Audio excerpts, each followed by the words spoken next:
പ്രിയപ്പെട്ട പ്രേക്ഷകരെ, നിങ്ങൾ ഈ ഒരു കാര്യം ശ്രദ്ധിച്ചിട്ടുണ്ടോ എന്ന് എനിക്ക് അറിയില്ല. പക്ഷേ ഞാൻ ഒരു കാര്യം നിങ്ങളോട് അങ്ങോട്ടേക്ക് നിങ്ങളുടെ ശ്രദ്ധയിലേക്ക് കൊണ്ടുവരാൻ വേണ്ടിയിട്ട് ഞാൻ പറഞ്ഞുതരാം. അതായത് നിങ്ങൾ ആദ്യത്തെ ബിഗ് ബോസിലെ ഡേ 1 എടുത്തു നോക്ക്, ഡേ 2 എടുത്തു നോക്ക്, ഡേ 3 എടുത്തു നോക്ക്.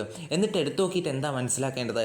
നമ്മൾ ഇത്രയും ദിവസങ്ങൾ കടന്നു വരുമ്പോൾ അധികം നെഗറ്റീവായിട്ടുണ്ടായിരുന്ന ഒരു മത്സരാർത്ഥി ഉണ്ടായിരുന്നു. ആ മത്സരാർത്ഥിയുടെ പേരാണ് ജാസ്മിൻ.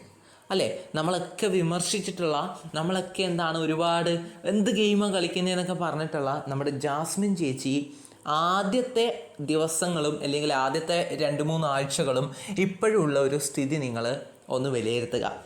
പ്രേക്ഷകരെ ജാസ്മിൻ ചേച്ചിയോട് എങ്ങനെയാണ് അപ്രോച്ച് ചെയ്യുന്നത് എന്നുള്ള ഒരു കാര്യം നിങ്ങൾ വിലയിരുത്തുക. ഇപ്പോഴേ എനിക്ക് മനസ്സിലായിട്ടുള്ള കാര്യം, ഇത് എൻ്റെ ഒപ്പീനിയനാണ്.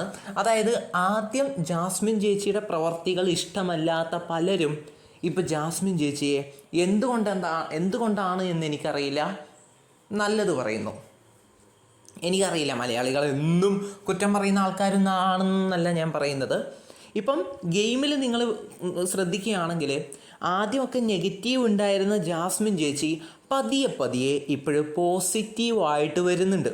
അത് നിങ്ങൾ ശ്രദ്ധിച്ചാൽ മനസ്സിലാവും. ആദ്യമുള്ള രീതിയിലുള്ള നെഗറ്റീവോ അല്ലെങ്കിൽ ആദ്യം വെറുക്കുന്നവരോ അല്ല ഇപ്പം അതിൻ്റെ എണ്ണം കുറഞ്ഞു വരികയാണ്. അതിന് കാരണം എന്താണെന്ന് എനിക്കറിയില്ല, നിങ്ങൾ കമൻറ്റിലൂടെ അറിയിക്കുക. അങ്ങനെയാണ് എനിക്ക് മനസ്സിലാക്കാൻ സാധിച്ചത്. പല പോളുകളിൽ നിന്നായിട്ടും പല കമൻറ്റുകളിൽ നിന്നായിട്ടും ഒക്കെ എനിക്ക് മനസ്സിലാക്കാൻ സാധിച്ചത് അങ്ങനെയാണ്. ഈ ആഴ്ചകളിൽ അല്ലെങ്കിൽ ഇങ്ങനെ ഇപ്പം നടന്നുകൊണ്ടിരിക്കുന്ന ബിഗ് ബോസിൽ ജാസ്മിൻ ചേച്ചിയുടെ വെറുക്കുന്നവർ, ഹെയ്റ്റേഴ്സ് കുറഞ്ഞു വരികയാണ്.